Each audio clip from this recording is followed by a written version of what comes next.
Clint, when we spoke last year at the Women's Super League launch, weren't quite sure what was going to happen that year, but you go on, you be champions.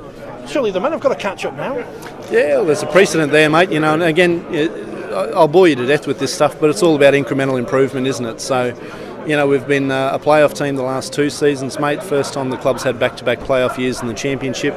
The hope is that we can, be really competitive come the business end of the year.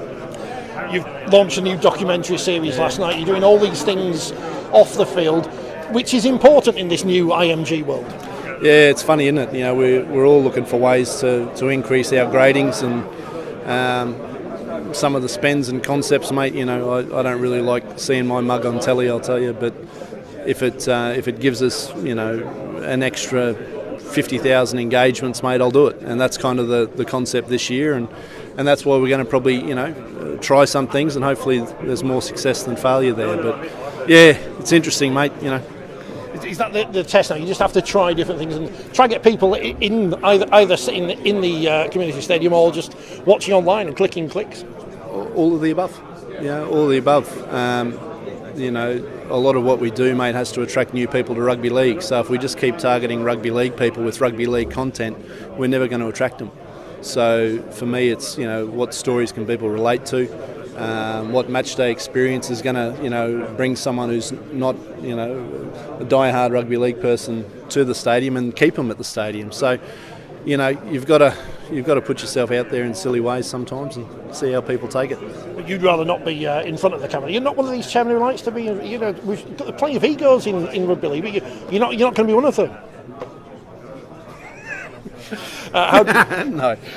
Andrew Henderson, talk to me about him as a coach. He's obviously brought Paul Cook in as an assistant this year. How do you see them two working alongside each other? Well, there's 3 mates. So, there's Jed Corrigan as well, and the 3 of them are just fantastic, mate. So, I don't like to go home normally, so, I stick my nose in at training every so often, mate, and just the way that they operate as a unit, there's a lot of trust and communication there, and they see the game the same way.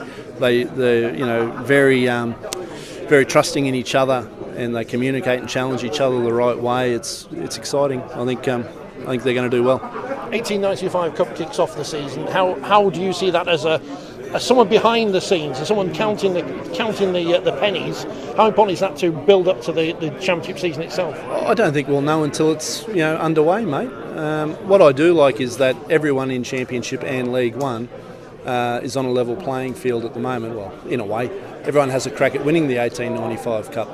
Whereas with the Challenge Cup, it really is luck of the draw, isn't it? You probably have to win 2 or 3 before that competition even starts. So I think it's good.